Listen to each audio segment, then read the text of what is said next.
Olá, meu nome é Erasmo Ruiz e esse é o Thanatoscast, podcast oferecido pelo Memorial Vale da Saudade, onde falaremos sobre vários aspectos relacionados à morte e o morrer. A maioria das pessoas reage frente a esse fato da vida com muito medo, se recusando a conversar sobre o assunto. Quando temos consciência mais plena da nossa finitude, buscamos uma vida mais intensa e feliz, tomando decisões que priorizam projetos de existência. Assim, pensar na morte é produzir vida. Vem com a gente!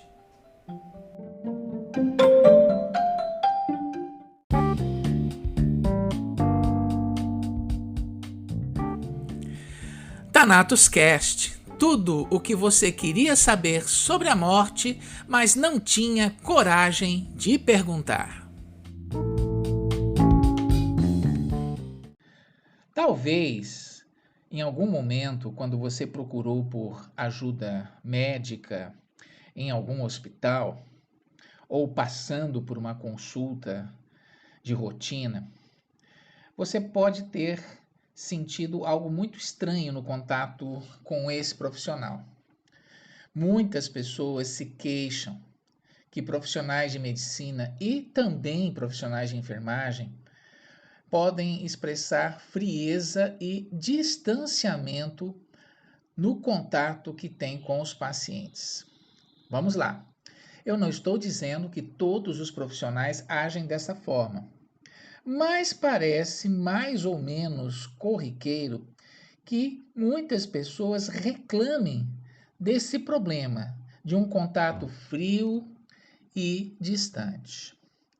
Eu vou tentar discutir esse problema com vocês e demonstrar que, em muitos aspectos, isso tem uma relação com a maneira como as pessoas, no contato cotidiano do trabalho, acabam vivenciando a problemática da morte.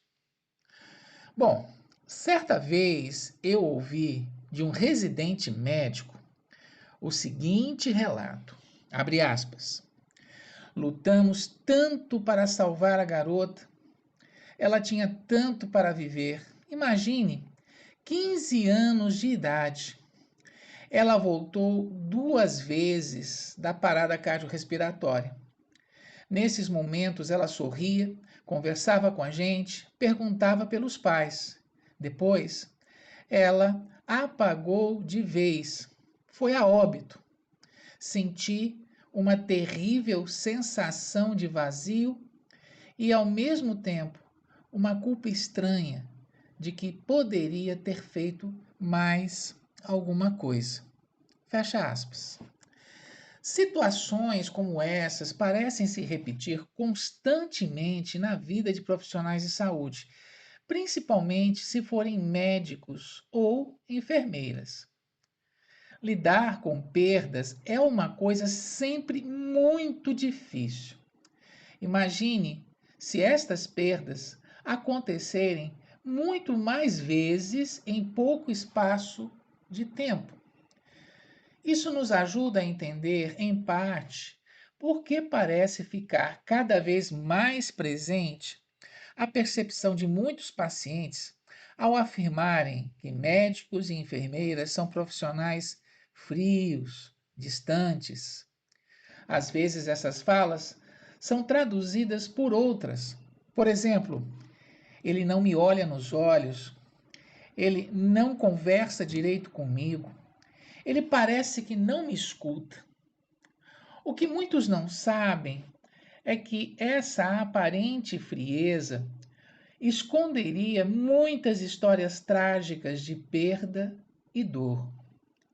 Sem suporte emocional adequado, a maioria dos profissionais acaba criando uma armadura de distanciamento. Afinal, para que as pessoas se vincularão a um outro ser humano se sabem que podem perder essa pessoa a qualquer momento?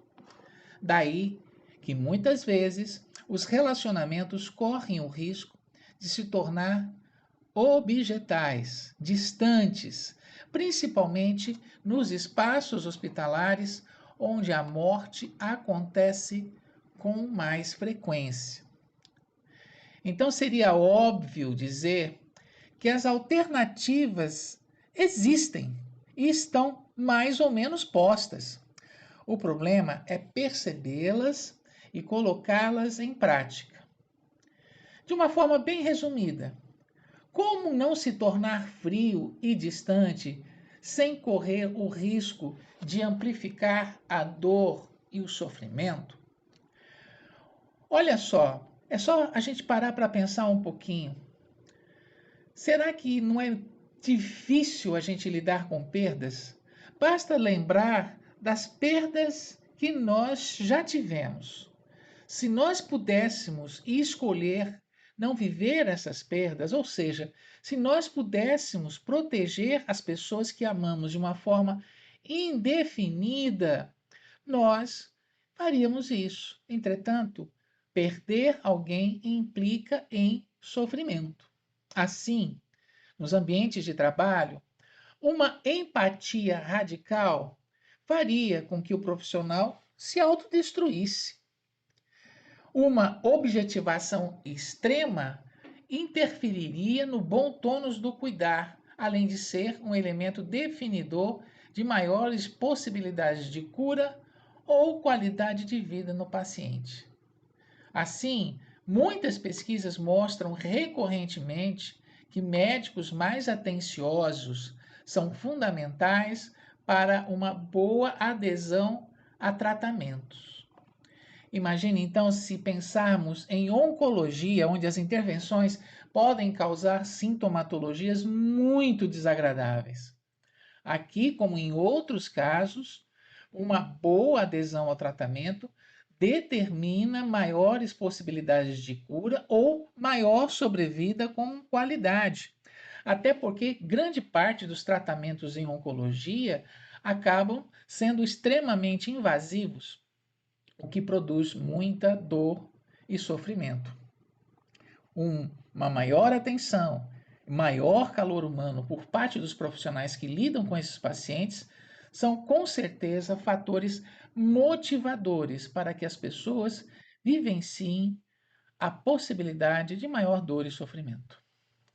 A dicotomia entre a indiferença e a empatia radical pode ser superada se os profissionais perceberem com clareza que eles também precisam ser cuidados. Boas condições de trabalho não implicam apenas em ambientes que sejam saudáveis, boas condições de repouso nos plantões, boas relações interpessoais. Significa também que meus problemas físicos e mentais não são propriedade do indivíduo apenas, mas devem sofrer processos de intervenção no trabalho, porque, em parte, o trabalho ajuda a construir isso que eu chamaria de problema individual. E junto a esses processos de intervenção, existe a necessidade de questionar a forma como elaboramos nossa própria mortalidade. Se gradualmente nos prepararmos para lidar com nossa morte, ficamos mais fortalecidos para lidar com a naturalidade de perder o que amamos e respeitamos. Até porque o risco da perda não está implicado apenas aos nossos pacientes, mas também a todo o universo de pessoas que amamos mais intensamente. Viver significa, entre tantas possibilidades, preparar-se cada vez mais para lidar com perdas e frustrações. Quando nos julgamos protegidos pelas muralhas do castelo, perdemos de vista o frescor dos rios, o ar puro do campo e o encanto sedutor da cidade que circunda estas muralhas. Os profissionais não podem se negar a construir vínculos com as pessoas que eles lidam no dia a dia. E esses vínculos têm que ser estabelecidos, mesmo que o risco de perdê-las seja parte desta relação. Até porque A perda, infelizmente, acontece todo o tempo, não só em relação aos pacientes, mas também nas nossas casas, dos nossos vínculos mais pessoais. Perder e sentir dor, sofrer com isso, faz parte do processo do amor. Só sentimos a dor porque amamos e continuamos a amar. Portanto, não perdemos a capacidade de expressar o que temos de melhor na nossa humanidade. Até mais e tudo de bom para você que nos ouviu até aqui.